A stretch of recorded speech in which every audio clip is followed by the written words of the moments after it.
Sir आ चुका हूँ अपनी इंग्लिश की क्लासेस में। तो आइए जुड़ जाइए हमारे साथ।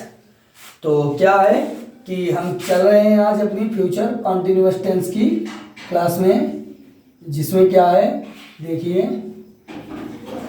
फ्यूचर कॉन्टिन्यूअस टेंस जिसका हिंदी में अर्थ होता है कि भविष्य का कोई भी जारी कार्य।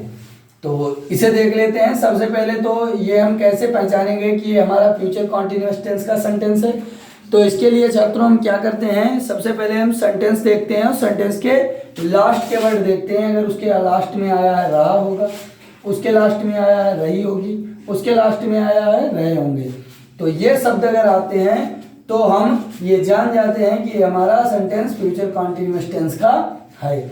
जब जान लेते हैं कि ये हमारा सेंटेंस फ्यूचर कॉन्टिन्यूअस टेंस का है, फिर उसे हम कैसे ट्रांसलेशन उसका कैसे करेंगे छात्रों, तो उसके लिए ये हमारा बेसिक रूल देखिए क्या है। तो रूल में क्या है कि अगर सब्जेक्ट आई है और वी है तो आई और बी के साथ हम शैल बी का यूज करेंगे। अगर हमारा सब्जेक्ट है ही है, सी है, इट है, दे है, यू है, कोई नेम वगैरह है, तो हम छात्रों विल बी का यूज करेंगे।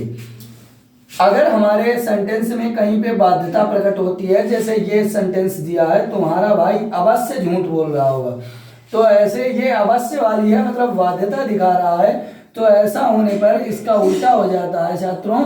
जैसे इसमें तुम्हारे भाई के साथ शैल विल की जगह शैल लगाया जाएगा, जैसे योर ब्रदर, तो इसमें आ जाएगा शैल बी, और ये टेलिंग ए लाई, ये इस तरीके से छात्रों ट्रांसलेशन किया जाएगा।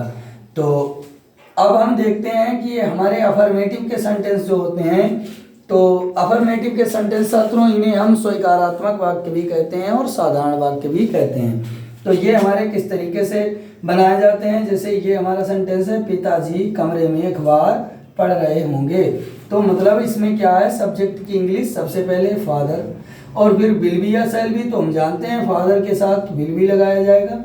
फिर मेन वर्ब की आईएनजी फॉर्म यानी रीडिंग, पढ़ना है मेन वर्ब, तो रीडिंग, और फिर न्यूज़पेपर मतलब अखबार की इंग्लिश, और फिर इन मे की इंग्लिश इन द रूम। तो देखते हैं हमने इसे कैसे ट्रांसलेशन इसका किया है। तो ये हमारी कॉमन स्ट्रक्चर है जिसकी मदद से हम इन्हें ट्रांसलेशन कर सकते हैं। तो देखिए सबसे पहले हमारा है सब्जेक्ट है, सब्जेक्ट के बाद में छात्रों देखिए हमने विल या शैल का प्रयोग किया है, विल या शैल बी का यूज किया है। उसके बाद में देखिए हमने मेन वर्ब लगाई है, मेन वर्ब की आईएनजी फॉर्म लगाई है। अगली बात है मतलब ऑब्जेक्ट होगा या अदर वर्ड जो भी होगा उसे हम लगा देंगे। तो ये रही हमारी स्ट्रक्चर जिसकी मदद से हम सेंटेंस को अगले सेंटेंस होंगे उन्हें हम ट्रांसलेशन कर लेंगे। तो ये हमारे होमवर्क के सेंटेंस थे कि गाय पानी पी रही होगी।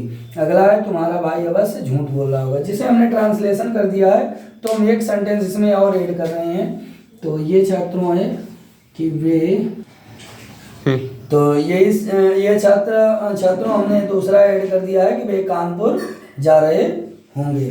तो अगर चाहते हो सब लोग ऐसे ही सेंटेंस बनाना सीखना चाहते हो और टेंस सीखना चाहते हो, तो अंकुर सर एकेडमी पे जरूर विजिट करिए। और छात्रों कमेंट करके बताइए, हो सकता है कि ये वीडियो में हम कुछ इजी क्वेश्चन ला रहे हो, तो तुम्हारे पास जो भी डिफिकल्ट क्वेश्चन हो वो हमारे कमेंट बॉक्स में लिख करके बता दें, मैं भी ट्रांसलेशन करवा दूंगा। और इसके बाद हमारे अंकुर सर एकेडमी को ज़रूर सब्सक्राइब करिए ताकि हम आगे तुम्हारे लिए क्लासें लाते रहें। Thank you.